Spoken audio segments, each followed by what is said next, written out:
எல்லாருக்கும் வணக்கம். நான் தான் உங்க விமல் வர்மன் பேசுறேன். வணிககுல சாத்திரிய சமூகத்திலிருந்து 4 அமைச்சர்களை தேர்ந்தெடுத்திருக்கிறாரு தமிழக முதல்வர் விஜய் அவர்கள்.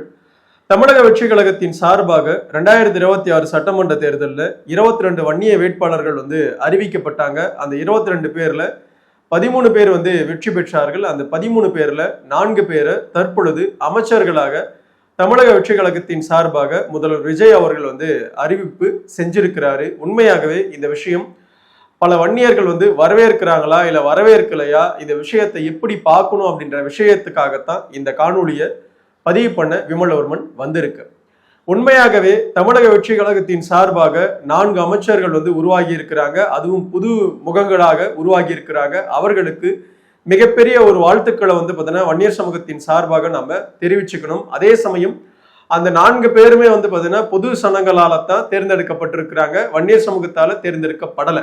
புரியுதுங்களா? இருந்தும் நாம 4 பேர் வன்னியர்களா இருக்கிறதுனால இந்த சமூகத்தின் சார்பாக பிரதிநிதிகளாக அந்த 4 பேருமே செயல்படுவாங்களா அப்படின்ற கேள்வியை முன்னோச்சோம் அப்படின்னா அனைத்து சமூகத்துக்கான பிரதிநிதிகளாகத்தான் அமைச்சர்களாகத்தான் அவங்க செயல்படுவாங்க.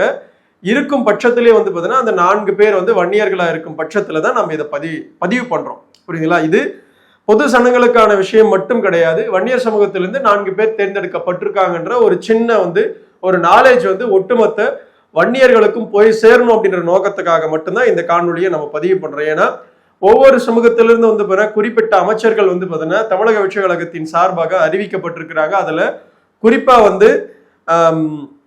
அதாவது SC ST அதாவது பட்டியல் சமூகத்திலிருந்து 7 அமைச்சர்கள் நியமனம் பண்ணியிருக்காங்க. அடுத்தது வெள்ளாளர் சமூகத்திலிருந்து பார்த்தீங்கன்னா 5 அமைச்சர்கள் பார்த்தீங்கன்னா கொடுக்கப்பட்டிருக்கு. அடுத்ததாக வன்னியர் சமூகத்திலிருந்து 4 பேர் கொடுக்கப்பட்டிருக்கு. அதற்கு பிறகு பார்த்தீங்கன்னா நாடார் சமூகத்திலிருந்து 4 பேர் கொடுக்கப்பட்டிருக்கு. அப்புறம் முக்குளத்தோர் அப்படின்னு சொல்லப்படுகின்ற 3 சமூகங்கள்ல தலா ஒருவர் அப்படின்னு பார்த்தீங்கன்னா 3 அமைச்சர் பதவி கொடுக்கப்பட்டிருக்கு. அதற்கு பின்னாடி பார்த்தீங்கன்னா பிராமணர்கள் பார்த்தீங்கன்னா 2 பேருக்கு கொடுக்கப்பட்டிருக்கு. நாயுடுக்கு 2 பேருக்கு கொடுக்கப்பட்டிருக்கு. யாதவர் 1, மீனவர் 1, முஸ்லீம் 1, ரெட்டி 1, விஸ்வகர்மா 1, 24 மணி செட்டியார்கள் பார்த்தீங்கன்னா 1 அப்படின்னு சொல்லிட்டு 31 அமைச்சர் பார்த்தீங்கன்னா கொடுக்கப்பட்டிருக்கு. அப்புறம் விஜய் அவர்கள் அப்படின்னு இப்படி ஏகப்பட்ட அமைச்சர்கள் பார்த்தீங்கன்னா இங்கிருந்து கொடுக்கப்பட்டிருக்கு. புரியுதுங்களா? ஸோ அப்படி பார்க்கையில பட்டியல் சமூகத்திலிருந்து 7 அமைச்சர்கள் பார்த்தீங்கன்னா முதல் முறையாக தேர்ந்தெடுக்கப்பட்டிருக்காங்க. அது உண்மையாகவே வரவேற்கக்கூடிய ஒரு விஷயம்தான். ஏன்னா அந்த சமூகத்துக்கான சரியான பார்த்தீங்கன்னா அமைச்சரவை பொறுப்பு பார்த்தீங்கன்னா கொடுக்கப்பட்டிருக்கு விஜய் கட்சியோடைய சார்பாக. அதை நம்ம வரவேற்கலாம், வரவேற்கவும் போகலாம். பட் அது ஒரு பெரும்பான்மை சமூகமாக வன்னியர் சமூகத்திலிருந்து நாம இன்னொரு பார்த்தீங்கன்னா அடுத்த கட்ட பெரும்பான்மை சமூகமா இருக்கிற ஒரு சமூகத்துக்கு அந்த பிரதித்துவம் கிடைக்கிறது நல்லதுதான் அப்படின்னு என்னுடைய பார்வையில நான் சொல்றேன். இது பல வன்னியர்கள் ஏற்றுக்கொள்ளலாம், ஏற்றுக்கொள்ளாம கூட போகலாம். அது ஒவ்வொருத்தருடைய மனநிலை. புரியுதுங்களா? அடுத்தபடியாக கொங்கு வெள்ளாளர் மற்றும் பார்த்தீங்கன்னா அந்த வெள்ளாளர் சமூகத்திலிருந்து 5 பார்த்தீங்கன்னா தேர்ந்தெடுக்கப்பட்டிருக்கிறாங்க அமைச்சர் பெருமக்களாக. வன்னியர் சமூகத்திலிருந்து 4 வன்னியர் சமூகத்திலிருந்து எந்தெந்த தொகுதியிலிருந்து வெற்றி பெற்றவங்க அமைச்சர்களாக தேர்ந்தெடுக்கப்பட்டிருக்காங்க அப்படின்னா RV ரஞ்சித் குமார் காஞ்சிபுரம் தொகுதியில பார்த்தீங்கன்னா தேர்ந்தெடுக்கப்பட்டார் MLA-வாக. அவர் அமைச்சராக ஆயிருக்கிறாரு. அடுத்தது வினோத் அப்படின்னு சொல்லிட்டு கும்பகோணம் பகுதியில MLA-வா பார்த்தீங்கன்னா மாறி இருக்கிறாரு. அவருக்கு பார்த்தீங்கன்னா அமைச்சர் பொறுப்பு கொடுக்கப்பட்டிருக்கு. அடுத்தது T சரத்குமார் தாம்பரம் தொகுதியிலிருந்து பார்த்தீங்கன்னா தேர்ந்தெடுக்கப்பட்டார். அவரை பார்த்தீங்கன்னா அமைச்சராக தேர்ந்தெடுக்கப்பட்டிருக்காங்க. அடுத்தது B ராஜ்குமார் அப்படின்னு சொல்லிட்டு கடலூர் பகுதியிலிருந்து தேர்ந்தெடுக்கப்பட்ட தாவேகா MLA பார்த்தீங்கன்னா அமைச்சராக கொடுத்திருக்காங்க. ஸோ அப்படி பார்க்கையில 4 பேர் கொடுக்கப்பட்டிருக்கு. வன்னியர்கள் இன்னும் அதிகமா இருக்கிற கிருஷ்ணகிரி, தருமபுரி, சேலம் பகுதியிலிருந்து பார்த்தீங்கன்னா ஒருவர் கூட தேர்ந்தெடுக்கப்படலை அமைச்சர் பெருமக்களாக. திருவண்ணாமலை பகுதியிலிருந்து தேர்ந்தெடுக்கப்படலை. அது உண்மையாக வருத்தத்துக்குரிய ஒரு விஷயம்தான். இருப்பினும் 13 MLA-க்கள் 4 அமைச்சர்கள் பார்த்தீங்கன்னா கொடுத்தது உண்மையாக வரவேற்கணும்.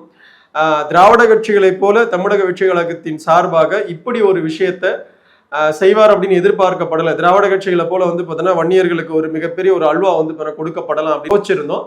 அப்படி பார்க்கையில 4 அமைச்சர்கள் கொடுத்திருக்காங்க. அந்த 4 அமைச்சர்கள் பார்த்தீங்கன்னா 3 பார்த்தீங்கன்னா ஓரளவுக்கு சரியான பார்த்தீங்கன்னா தேர்வா கூட இருக்கலாம். ஒரு அமைச்சர் பதவி தான் ஒரு சாலிடான பார்த்தீங்கன்னா ஒரு அமைச்சர் பதவியா கொடுக்கப்பட்டிருக்கு.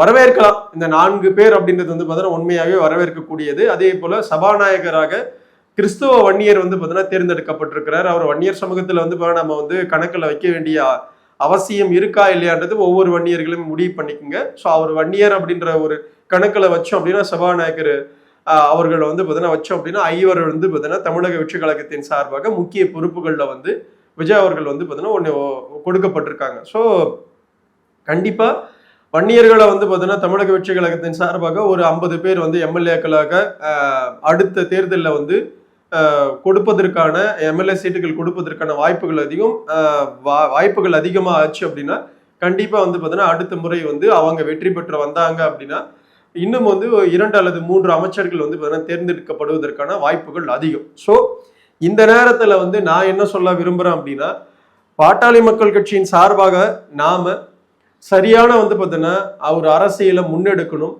தமிழக வெற்றி கழகத்தின் சார்பாக இப்படியாப்பட்ட முன்னெடுப்புகள் போறதுனால கண்டிப்பாக வன்னியர் சமூகத்தில் இருக்கிற இளையோர்கள் கிட்ட இந்த பேசு பொருள் அப்படின்றது இந்த பேச்சு அப்படின்றது மிக பெருசாக மாறும். அப்படி மாறும் பொழுது பாட்டாளி மக்கள் கட்சியில் இருக்கிற இளைஞர்கள் வந்து பார்த்தீங்கன்னா கொஞ்சம் கொஞ்சமாக வந்து பார்த்தீங்கன்னா மனநிலை மாறுவதற்கான வாய்ப்புகள் வந்து பார்த்தீங்கன்னா அதிகமாக கூட இருக்கலாம் வரப்போற காலத்துல.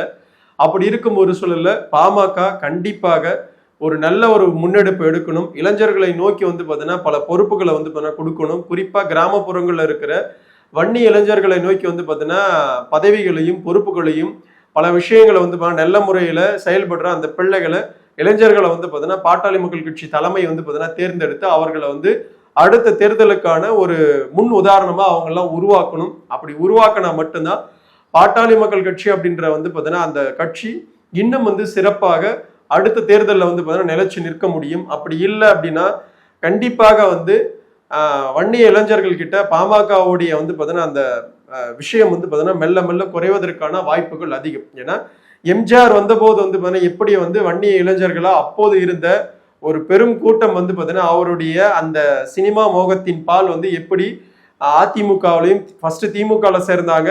எம்ஜிஆர் வந்து பார்த்தீங்கன்னா இருந்ததுனால அதற்கு பிற்பாடு வந்து அவர் வெளியே வந்து அதிமுகன்ற ஒரு கட்சியை வந்து பார்த்தீங்கன்னா உருவாக்கின பின்னாடி வட தமிழகத்துல பெரும்பான்மையாக வந்து பார்த்தீங்கன்னா வன்னியர் சமூகத்திலிருந்து பல பிரதிநிதிகளாக வன்னியர்கள் வாண்டடா வந்து பார்த்தீங்கன்னா போய் அப்போது இருந்த வந்து பார்த்தீங்கன்னா இளைஞர்கள் வந்து பார்த்தீங்கன்னா சேர்ந்தாங்க. அப்படித்தான் தற்பொழுது தமிழக வெற்றி கழகத்தின் சார்பாகவும் இப்படி வந்து மாறிட்டு இருக்கு. புரியுதுங்களா? இந்த ரியாலிட்டியை பாட்டாளி மக்கள் கட்சியோட தலைமையும் பாட்டாளி மக்கள் கட்சியை சார்ந்த பொறுப்பாளர்களும் கண்டிப்பாக யோசிக்கணும். குறிப்பா அண்ணன் அன்புமணி ராமதாஸ் அவர்கள் வந்து யோசிக்கணும். நீங்க யோசிச்சு குறிப்பா கிராமங்களை நோக்கியும் இளைஞர்களை நோக்கியும் பாட்டாளி மக்கள் கட்சியை நகர்த்தியே தீரணும். புரியுதுங்களா?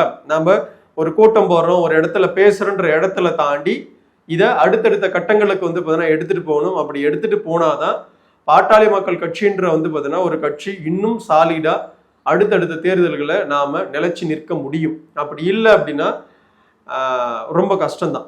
இருக்கிற ஃபேக்ட் நான் பேசுறேன். இந்த ஃபேக்ட் வந்து பார்த்தீங்கன்னா பலருக்கு கஷ்டமா இருந்தாலும் இதுதான் உண்மை. புரியுதுங்களா? இதை நம்ம அக்செப்ட் பண்ணணும். 2026 சட்டமன்ற தேர்தலை பொறுத்த வரைக்கும் பாட்டாளி மக்கள் கட்சியுடைய வாக்கு வங்கி பெரும்பகுதியாக வந்து பார்த்தீங்கன்னா சிதறடிக்கப்படலை. அதை நான் வந்து வரவேற்கிறேன். அதை இன்னும் வந்து பார்த்தீங்கன்னா நம்ம ஸ்ட்ராங்கா வந்து மாற்றணும். தற்பொழுது 4 எம்எல்ஏக்கள் அப்படின்றது அடுத்த வந்து பார்த்தீங்கன்னா சட்டமன்ற தேர்தலில் கண்டிப்பா 10ல இருந்து வந்து பார்த்தீங்கன்னா 15 எம்எல்ஏக்களாக வன்னியர்கள் மாறியே தீரணும். குறிப்பா பாட்டாளி மக்கள் கட்சியுடைய எம்எல்ஏக்களாக நம்ம மாறியே தீரணும். புரியுதுங்களா? அந்த நோக்கத்தோட வந்து பார்த்தீங்கன்னா செயல்படணும். அந்த நோக்கத்தை வந்து பார்த்தீங்கன்னா முன்னெடுத்து தற்போது இருந்தே வந்து பார்த்தீங்கன்னா நம்ம அதற்கான ஒரு பாதையை வந்து பார்த்தீங்கன்னா உருவாக்கி கொடுக்கணும். அந்த பாதையில பெரும்பகுதியாக இளைஞர்களை நோக்கி வந்து பார்த்தீங்கன்னா பதவிகளும் பொறுப்புகளும் வந்து பார்த்தீங்கன்னா கொடுத்து அந்த ஒரு தலைமுறையை வந்து பார்த்தீங்கன்னா உருவாக்கணும். ஏன்னா தற்பொழுது வந்து கும்பகோணத்துடைய எம்எல்ஏவா இருக்கிற வினோத் அவர்கள் வந்து பார்த்தீங்கன்னா 31 வயது நிரம்பியவர் தான். வெறும் 31 வயதுல வந்து பார்த்தீங்கன்னா அமைச்சரா வந்து பார்த்தீங்கன்னா தேர்ந்தெடுக்கப்பட்டிருக்கிறாரு. ஒரு வன்னியர் சமூகத்திலிருந்து தமிழக வெற்றி கழகத்தின் சார்பாக வந்து பார்த்தீங்கன்னா தேர்ந்தெடுக்கப்பட்டிருக்காங்க. அப்படின்னா அப்போ எந்த ஒரு நம்பிக்கையில ஒரு இளைஞர்கள் மேல இவ்வளவு பெரிய வந்து பார்த்தீங்கன்னா ஒரு பொறுப்பை வந்து பார்த்தீங்கன்னா விஜய் அவர்கள் நம்பி கொடுக்குற ஒரு விஷயத்த ஒரு அமைச்சராகவே ஆக்குறாங்க. அப்படின்னா அந்த நம்பிக்கை வந்து பார்த்தீங்கன்னா அந்த நம்பிக்கை கண்டிப்பாக பாட்டாளி மக்கள் கட்சியின் சார்பாக வன்னிய இளைஞர்கள் மேல கம்பல்சரி வந்து பார்த்தீங்கன்னா தலைமை வச்சே தீரணும். புரியுதுங்களா? அதை வைக்கல அப்படின்னா நம்மளுடைய வந்து பார்த்தீங்கன்னா தோல்விகள் அப்படின்றது தொடர்வதற்கான வாய்ப்புகள் ரொம்ப அதிகம். இது என்னுடைய மனநிலையிலிருந்து நான் பேசுறேன். இதை சரியாகவும் இருக்கலாம், தவறாகவும் இருக்கலாம். ஒவ்வொருத்தருடைய மனநிலையும் என்னன்றதையும் கமெண்ட் செக்ஷன்ல சொல்லுங்க. உண்மையாகவே நாம இளைஞர்களை நோக்கித்தான் நம்ம வந்து பார்த்தீங்கன்னா அடுத்த பாட்டாளி மக்கள் கட்சியை வளர்த்தெடுக்கணும். அப்படி இல்லை அப்படின்னா வன்னி இளைஞர்கள் வந்து பார்த்தீங்கன்னா கரைவதற்கான வாய்ப்புகள் ரொம்ப அதிகம். தமிழக வெற்றி கழகத்தின் சார்பாக. இதை தலைமை வந்து கருத்தில் கொள்ளணும். தமிழக வெற்றி கழகத்தின் சார்பாக தேர்ந்தெடுக்கப்பட்ட 4 அமைச்சர்களுக்கு மீண்டும் ஒரு முறை வன்னியர் சமூகத்தின் சார்பாக ஒரு வாழ்த்துக்கள் மட்டுமே. புரியுதுங்களா? அவங்க வன்னியர் சமூகத்தின் சார்பாக இயங்குவாங்களா அப்படின்ற கேள்விக்கு நம்மளால வந்து பதில் சொல்ல முடியாது. அது அவங்களுடைய அந்த அமைச்சர் பொறுப்புக்கான வந்து பார்த்தீங்கன்னா வேலையை அவங்க செய்வாங்க. புரியுதுங்களா? இருந்தும் 4 வன்னிய அமைச்சர்கள் வந்து கொடுக்கப்பட்டிருக்கு. அதை நம்ம வரவேற்கணும். அதை வரவேற்கிறதுல எந்த ஒரு மாற்று கருத்தும் இருக்கக்கூடாது ஒவ்வொரு வன்னியர்களுக்கும். புரியுதுங்களா? அதே சமயம் பாட்டாளி மக்கள் கட்சி நாம இன்னும் பல முன்னெடுப்புகளை கையில் எடுத்து செய்யணும். வருத்தம் தான் 4 எம்எல்ஏக்களை மட்டுமே பெற்றிருக்கோம். வருத்தம் தான். கடைசியாக ஒரு 8 நாட்களாக கூட நம்ம பெரும்பகுதியாக எந்த காணொலிகளும் பதிவு பண்ணலை. வருத்தம் தான். ஸோ இருந்தாலும் கூட பாமக இன்னும் வந்து நம்ம ஸ்டடி பண்ணி கிராமங்களை நோக்கி இளைஞர்களை நோக்கி நம்ம செல்லணும், சென்று தீரணும். அப்படி இல்லை அப்படின்னா ரொம்ப கஷ்டம்தான். இருக்கிற வெளிப்படையான உண்மை, புரியுதுங்களா? அதை தலைமை வந்து கருத்தில் கொள்ளணும் அப்படின்னு மீண்டும் ஒரு முறை இந்த நேரத்தில் சொல்லிக்க விரும்புகிறேன். நன்றி, வணக்கம். வாழ்க வளர்க வன்னிய பெருங்குளம், வாழ்க வளர்க வன்னியகுல சத்திரிய சமூகத்தின் பண்பாடும் கலாச்சாரமும் வரலாறும் மற்றும் வன்னியகுல சத்திரிய சமூகத்துடைய சத்திரிய தர்மமும் மேலோங்கட்டும். அடுத்த ஒரு நல்ல காணொலியில் உங்களை நான் சந்திக்கிறேன். உன்னுடைய பேர் சுத்தமான பள்ளி பையன்.